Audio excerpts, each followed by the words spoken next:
Hello and welcome to another Raggy's Beers, Wines and Spirits review on Christmas Day. Today I'm going to be reviewing this little fella, Echo Falls with summer berries. So it's a rosé fruit fusion with summer berries. And it says this delicious rosé has been delicately blended with natural flavours of summer berries. The result is a bright, fruity, refreshingly sweet rosé. Perfect for sharing with friends, enjoy chilled or over ice for the perfect serve. If you like this, you'll love the rest of our fruit fusion range. Go on, give it a go. Well, never one to shy.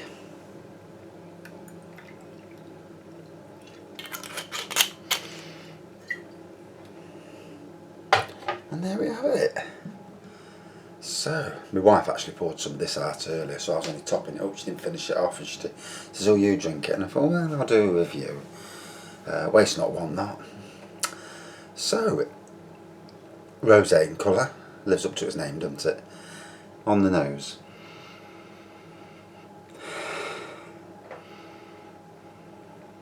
Definitely. Well, on the front it shows you strawberries, raspberries, blackberries and blackcurrant.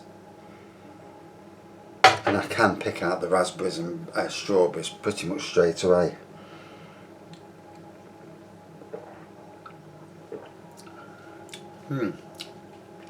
Very nice, very nice. I think it's more an entry level rosé. 9%, so it's not the strongest rosé you're ever going to drink. Definitely good if you're not a fan of wines. You know, certain wines, my fridge don't make some strange noises. Certain wines, you taste them, they taste like vinegar. And I've had the same myself. In fact, I had it the other week with a Malbec, which is unusual for Malbecs. Yeah, they taste like vinegar. So, but that's on your first initial journey. It doesn't happen to everyone, but it does to some people. My wife can't take some wine, some of these white wines, and I've got friends who can't as well, and I was the same. It just tastes like vinegar when I first started drinking wines, and now over the years your palate's got used to it and it just tastes okay now. Well, some do.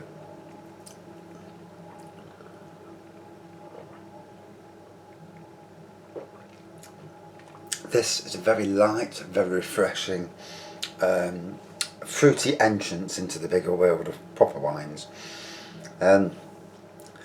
It's like a step up for me doing my fruit juice wines, although it tastes a lot better than that prune juice I made, but that's another story. In fact, I'm thinking of doing a prune juice re-review. In fact, re-reviewing all three of them just before New Year, when I'm off the next day. So New Year's Eve, more than likely. Just in case I've got the shits the next day, But yeah, I'm going to give the prune juice another re-review in the kitchen this time. Bring it up from there, bring it up, let it warm up a bit in the kitchen because it's freezing down that shed this time of the year. And do the re-review. But do a large glass, and I mean a large glass. I might even do a pint glass, see if I can do a pint glass of prune juice. And see how it goes, eh? It's a challenge, isn't it? Challenge Raggy. So this, yeah. It's priced to sell £3.50 a bottle, or 2 for £7. It's either £3.50 in some places, or it's £4 and 2 for £7. Still £3.50. Don't believe everything you see with offers. Offers are a load of rubbish, really, because offers at the price they should be selling it at the first place.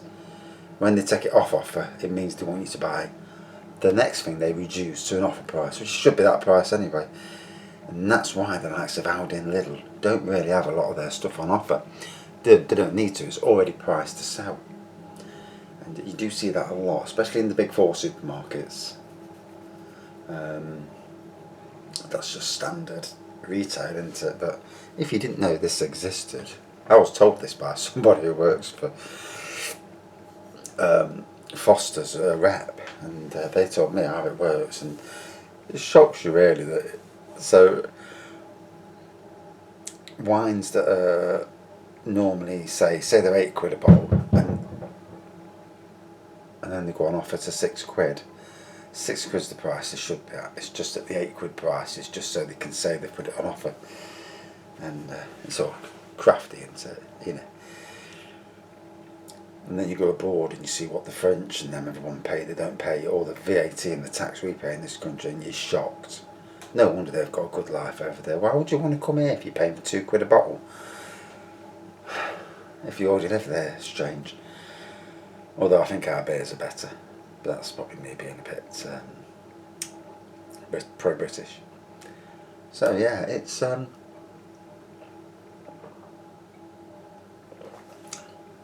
very drinkable, very poppy. And 9%, you're never going to get battered on 9%, and you shouldn't be getting battered on 9%. But for Christmas Day, it's something different. It's a bit lighter than probably what I would have had, although I had a bit of beer today, as you would expect. I think I got up this morning and I was feeling terrible this morning. I had a crap night's sleep. Slept for 4 hours, and had a wee dram of whiskey, and not something I normally do. But you know, it's settled me down lovely. I was chilled out afterwards, and the rest of the day I've been fine. So you know, probably a bit of hair in the dark, I don't know, but strange old world.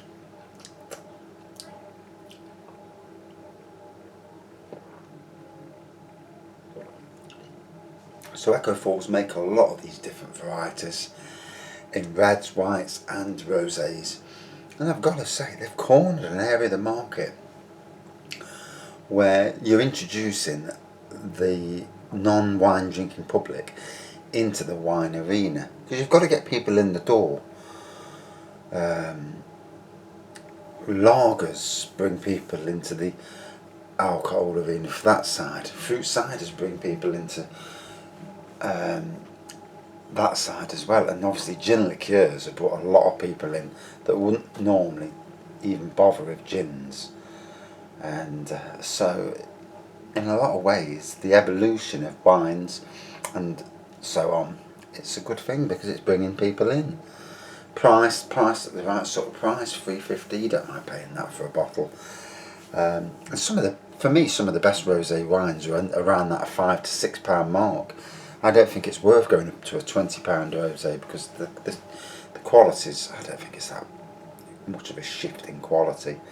One of the best rosés that I've ever tasted was Grey Fox, and sadly Sainsbury's don't stock it anymore, which I feel is a disastrous move because it used to shift a lot of bottles. It was the biggest selling, when I was there, it was the biggest selling rosé wine that never went on offer, and there's a reason why it didn't go on offer, because it never needed to. It was already selling that much at the price it was put on at, that it never needed to go on offer. And sadly somebody's obviously made a cock up, or they fell out with the producers of it, which often happens, you know. They have a big fallout, probably over pricing. There's always reasons in business, I suppose, and sadly they haven't got it anymore. Whether it will come back, I don't know. American Californian wine it is, so hopefully it will show its face at least somewhere else. It never was in Tesco's or in St Asda or Morrison's, so I will have to keep my eye out for it because it was a bit of quality, especially for the price.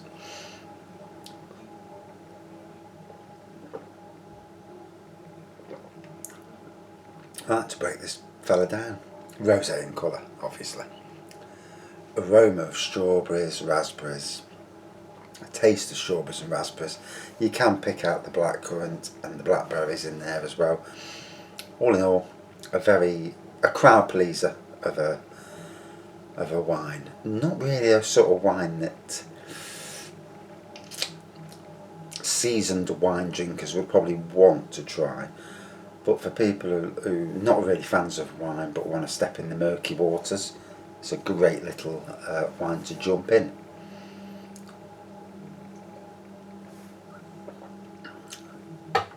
Out of 5 then.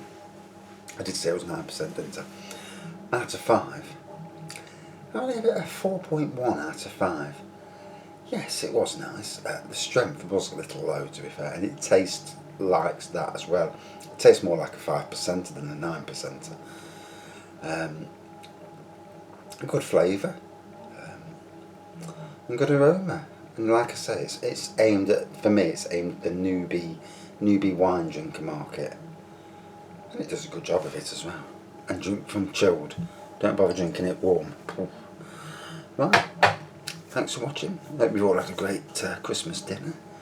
I certainly have. Got loads of bloody turkey left. And I'm going to chill out on the settee, watch a film, fall asleep, and be happy. Well, till I have to go back to work at least. Thanks for watching. See you soon.